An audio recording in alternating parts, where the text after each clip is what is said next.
안녕하세요. 2022년 9월 6일 화요일 아침입니다. 오늘도 하나님 아버지께서 주시는 큰 은혜가 우리와 함께하기를 기도합니다. 사랑과 은혜가 많으신 주님, 오늘도 주님의 은혜의 보좌 앞에 나왔습니다. 주님께서 주시는 말씀으로 힘을 얻고 소망이 생기는 귀한 하루 되게 하여 주시옵소서. 감사합니다. 예수님 이름으로 기도합니다. 아멘. 여러분 잘 지내셨나요? 오늘은 창세기 19장 30절에서 38절 말씀을 함께 묵상해 보기를 원합니다. 계속해서 창세기 19장은 롯의 삶에 대해서 보여주고 있는데요.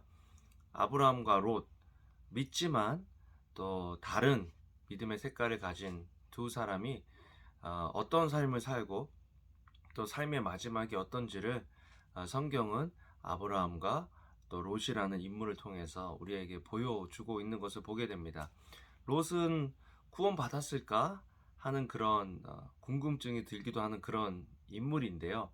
성경에 보면 롯을 의인이다라고 표현하고 있습니다. 그러니까 믿는 사람이죠. 구원받은 사람입니다. 실제로 하나님께서 소돔과 고모라를 멸망시키실 때도 아브라함의 중보기도를 통해 롯을 구원해 주셨고, 신약에서도 롯을 의인이다라고 표현하지만 사실 롯은 칭의의 구원을 받은 사람이지 그의 삶 속에서 하나님을 믿는 그런 증거들이 잘 나타나지 않는 그런 사람이었습니다. 여러분, 하나님을 믿는다라고 이야기할 때 행위로 구원받는 것은 아니지만 정말 구원받았을 때 우리의 삶이 하나님의 말씀을 따르는 삶을 살지 않을 때 우리는 세상 사람들보다 못한 그런 신앙의 모습으로 살아갈 수도 있다라는 것을 롯의 삶을 통해서 보여주고 있는 것을 보게 됩니다. 여러분, 신앙이 있다 없다 언제 판가름이 날까요? 그것은 위기의 때입니다. 위기의 때에 하나님의 말씀이 있고 하나님의 말씀대로 순종하며 살아가는 사람은 믿음의 사람이고, 또 하나님께서 원하시는 그런 성숙한 믿음을 가진 사람이지만, 위기의 때에 말씀이 없이 자기 뜻대로 자기 생각대로 살아나가는 사람은 구원은 받았지만 믿음은 없는 사람이다라는 것을 알게 되죠. 이게 그렇게 큰 차이가 나느냐? 평상시 때는 그렇게 차이가 나지 않아요. 오히려 평상시 때는 믿음이 없는 사람이 더 형통하고 더 잘 살아가고 있는 것처럼 보일 수가 있습니다. 그러나 위기의 때, 심판의 때가 되면 확연한 차이를 내는 것을 보게 됩니다. 롯이요, 지금 하나님께서 소돔과 고모라를 멸망시키신다, 심판하신다라는 말을 들었을 때 머뭇거렸다라는 이야기를 우리는 알고 있습니다. 심판의 자리에 심판이 다가오고 있음에도 불구하고 롯은 자기가 이때까지 쌓아왔던 것들을 포기할 수가 없는 거예요. 또 그가 하나님의 말씀을 붙잡고 살아가는 신앙이 아니라 자기 눈에 보이는 대로 좋은 것대로 선택하며 살아가던 신앙이었기 때문에 그의 말에 아무런 권위가 없었습니다. 그래서 사위도 딸들도 롯의 말을 듣지 않는 거죠.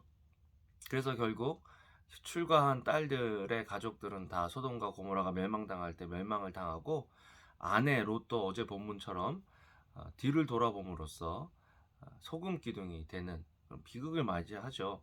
그래서 하나님께서 옆에 작은 동네로 가라라고 하셔서 동네에 머물면 되는데, 하나님에 대한 믿음이 없으니까, 하나님을 경험하는 삶을 살지 못했기 때문에 소알에서 사는 것이 무서워서 소알을 떠나 산에서 살았습니다. 그러니까 하나님에 대한 기본적인 믿음이 없으면 위기가 닥쳐왔을 때 하나님께서 구원해 주시고 보호해 주시겠다는 그 약속을 믿지 못해서 그 약속의 자리에서 떠난다라는 것입니다. 이게 참 가슴 아픈 일이죠. 안타까운 일이죠. 여러분, 우리도 위기의 때에 하나님의 말씀이 있느냐, 하나님의 인도하심이 있느냐, 하나님의 약속 가운데 머무느냐, 이것은 굉장히 중요한 문제입니다. 롯이 그런 삶을 살지 못했고, 아브라함은 하나님의 약속의 인도함을 받는 삶을 살았기 때문에 아브라함의 삶의 마지막과 롯의 삶의 마지막은 너무나 다른 것을 보게 되죠. 롯이 정말 자기 눈에 보이는 대로 살아가고 하나님의 말씀을 따라 살아가지 않았기 때문에 결국 롯은 가족들이 다 가족과의 관계성 속에서 힘들고 어렵고 비극적인 일들을 맞이하게 되는 거죠. 딸들이요, 이렇게 이야기합니다. 우리 아버지는 늙으셨는데 이 땅에는 세상의 관습을 따라 우리와 결혼할 사람이 없구나. 세상의 관습에 젖어 있었기 때문에 아버지는 겨우 구원을 얻었지만 두 딸에게는 믿음이 없는 거예요. 그러니까 하나님의 말씀이 기준이 되는 것이 아니라 세상의 관습이 기준이 되는 거죠. 여러분, 오늘 우리가 하나님의 말씀을 따라 살지 않으면 우리의 자녀들은 세상의 관습을 따라 살아갈 수밖에 없다라는 것들을 기억하는 것이 굉장히 필요합니다. 신앙이라는 것은 그냥 구원받고 끝나는 것이 아니라 내가 구원받았고 구원해 준 하나님과의 영원한 관계성 속에서 살아간다는 거죠. 하나님과 영원한 관계성 속에서 살아가는 것을 우리는 영생이다라고 합니다.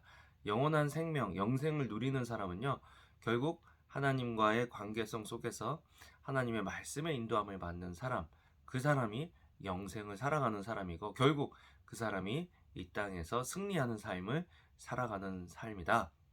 여러분, 세상의 성공에 목매이지 마시고 세상의 성공을 추구하지 마시고 하나님의 말씀을 따라 하나님의 말씀을 추구하며 살아갈 때 결국 우리는 성공이 아닌 하나님이 원하시는 열매 맺는 삶을 살아갈 수 있다는 것들을 기억하시고 오늘도 하나님의 말씀에 인도함을 받는 저와 여러분들의 삶이 되기를 축복합니다. 기도하겠습니다.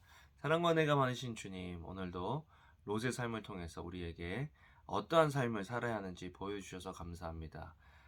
위기의 시대에 아브라함처럼 말씀의 인도함을 받는 삶을 살아갈 수 있도록 저희와 저희 가정, 공동체 보호하시고 축복하여 주시옵소서. 감사합니다. 예수님 이름으로 기도합니다. 아멘. 아멘. 여러분 오늘도 좋은 하루 되시고요. 주님의 이름으로 축복합니다. 감사합니다. 사랑합니다.